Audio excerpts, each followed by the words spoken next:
You remember your fifth birthday perfectly. The cake, the candles, your mother's laugh. You can see it right now, like a movie playing behind your eyes. But what if almost none of it happened the way you remember it? Your brain is not a camera. It never was. It doesn't file away your life frame by frame and store it in some untouched vault, ready to replay on command. Every single time you remember something, your brain rebuilds it. From pieces, from guesses, from whatever fits best right now. And every time it rebuilds, it changes something. Sound unsettling? It gets stranger. In 1932, a British psychologist named Frederick Bartlett ran an experiment that should have made headlines forever. He read people a strange Native American folktale called War of the Ghosts, a story full of unfamiliar names and events that didn't fit a Western mind's expectations. Then he asked them to recall it again and again over weeks and months. Nobody remembered it accurately, not one person. Instead, their brains quietly edited the story. Confusing details vanished. Unfamiliar concepts got swapped for familiar ones. Ghosts became more like ordinary men. Canoes became boats. The story didn't just fade in their minds, it transformed into something new, something their own brains found easier to believe. Bartlett called this process reconstruction. Your memory isn't a recording. It's a rough draft, rewritten every single time you open it. Here's where it gets personal. You do this every day, with everything. That fight you had with a friend last year. The version you remember probably isn't what happened, it's what your brain decided was easiest to carry. Think about how often you retell the same story about yourself, the time you got fired from a job, the time you fell in love, the time your family let you down. Every retelling smooths the edges a little more. The details that don't fit the story you've decided to tell quietly fall away. The details that do fit get sharper, more vivid, more certain, whether or not they were ever accurate. You're not lying when you tell these stories, you genuinely believe them. That's what makes this so hard to accept. Fast forward to the 1970s. A psychologist named Elizabeth Loftus wanted to know exactly how far this rewriting could go. She showed people footage of car accidents, then asked simple questions about what they saw, but she changed one word. Some people were asked how fast the cars were going when they smashed into each other. Others were asked the same question, but with the word contacted instead. Same footage, different word, different memory. The people who heard smashed reported higher speeds. Many of them later remembered broken glass at the scene. There was no broken glass. It never existed. Their brains manufactured it quietly, without permission, and handed it back as fact. This is called the misinformation effect, and it doesn't just tweak small details. It can build entire memories from nothing. In one of Loftus's most famous studies, researchers convinced a quarter of participants that they had been lost in a shopping mall as a child, an event that never actually happened. Not a vague feeling, not a maybe. Full memories, complete with emotional detail, tears, description of the store, the fear of being separated from a parent. All of it fabricated. All of it felt completely real to the person remembering it. Loftus later took this even further. Working with families, she and her colleagues planted other false memories entirely. A hot air balloon ride that never took place. A spilled bowl of punch at a wedding that never happened. Participants didn't just accept the suggestion. Over repeated interviews, many of them elaborated on it. They added sensory detail their own brains had invented. The smell of the punch, the heat of the balloon's burner overhead. None of it existed anywhere except inside their own reconstructive machinery. Yet by the end of the study, it felt as real to them as anything they had actually lived through. Why would a survival machine as sophisticated as your brain do something this reckless? Why let you believe things that never happened? Because your brain was never built to store the truth. It was built to keep you alive, and those are not the same job. Consider what memory actually costs your body. Storing perfect, high-resolution detail of every moment you've ever lived would require staggering amounts of energy and space, and evolution is ruthlessly efficient. It doesn't reward accuracy. It rewards usefulness. A memory that helps you avoid a predator, recognize a threat, or repeat a successful decision is valuable. A memory that simply, faithfully replays what happened, with no editorial judgment about what mattered, that's expensive and mostly useless. So your brain compresses. It keeps the emotional core of an experience and discards the rest, then fills the gaps later with whatever context makes narrative sense. That's why you remember how a fight felt more clearly than what was actually said. That's why you remember the general shape of your childhood home, but struggle with the exact placement of the furniture. Your brain kept the parts it judged worth keeping, and quietly invented the rest to make the story complete. Consider your ancestors for a moment. Imagine one of them walking the same stretch of grassland every day, gathering food, watching for danger. It didn't matter to their survival whether they remembered the exact shade of the sky on the day they spotted a lion near the riverbank.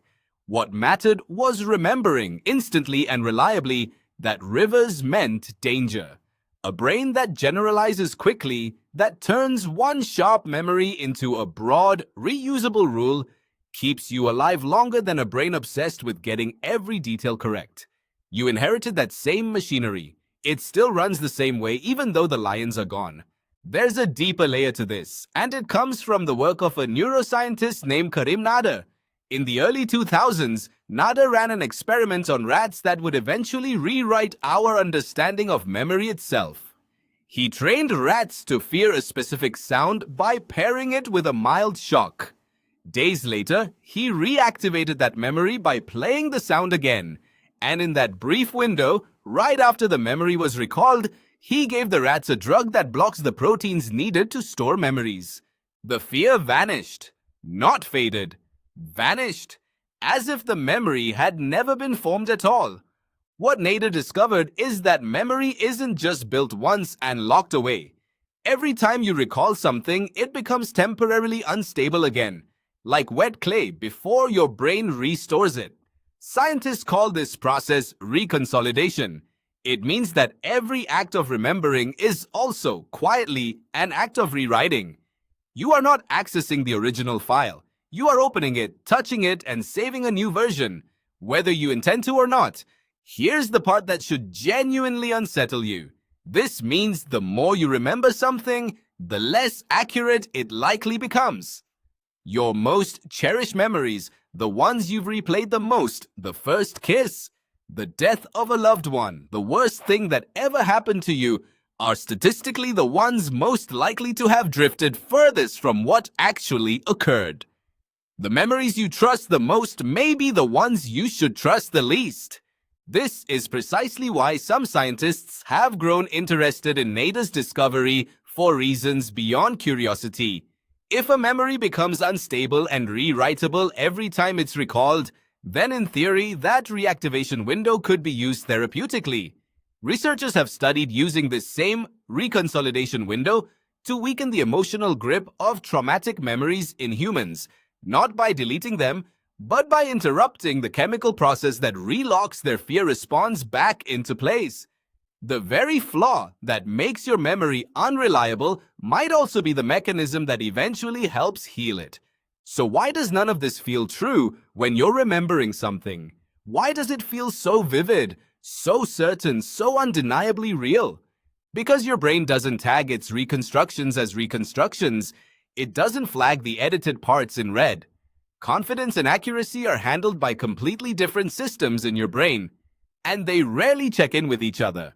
This is why eyewitness testimony, once considered the gold standard of courtroom evidence, has been responsible for a staggering number of wrongful convictions, cases where a witness stood up, swore under oath, and described events with total sincerity and total inaccuracy at the same time. They weren't lying. Their brain had simply done what brains do. It built a plausible story and handed it over as truth. Think about what this means for how you understand your own past. The argument you remember having with your parents as a teenager. The reason you believe you fell out with an old friend. The version of your childhood that shaped how you see yourself today. Some of it is real. Some of it has been quietly rewritten by a brain optimizing for a coherent story rather than a factual one. You are, in a very real sense, the unreliable narrator of your own life, and you have no way of knowing which parts of the narration have been changed. Look at how this plays out online right now every single day. Two people watch the same news clip and walk away with opposite memories of what was said. A group of friends argues about how a night out actually unfolded, each version slightly self-flattering, slightly rearranged. Families split over conflicting memories of the same childhood, each person certain, each person sincere, each person wrong in slightly different ways. None of them are villains in this. They're all just doing what brains have always done, reconstructing a past that feels true rather than one that necessarily is. This even shapes what you believe about yourself right now, today. The story you tell about why you are the way you are, why you struggle with certain things, why you're drawn to certain people, is built partly on memories that have been edited so many times you can no longer see the original draft underneath. You didn't choose to distort your own history. Your brain did it automatically, in service of a self that feels coherent rather than one that's necessarily accurate. This isn't cause for panic, it's cause for humility. The next time you're absolutely certain about how something happened, particularly in an argument, particularly when someone else remembers it differently, consider that certainty and accuracy are not the same thing. You can feel completely sure and still be completely wrong, and so can they. Two people can walk away from the exact same moment holding two entirely different, entirely sincere memories of it, each one edited by a brain trying to make sense of the past rather than preserve it. Maybe that's the real lesson hiding inside all of this. Memory was never meant to be a record. It was meant to be a tool, one built for survival, not for truth. And the next time you replay your 5th birthday, the cake, the candles, your mother's laugh, ask yourself a different question. Not whether you remember it, but how many times you've already rewritten it without knowing.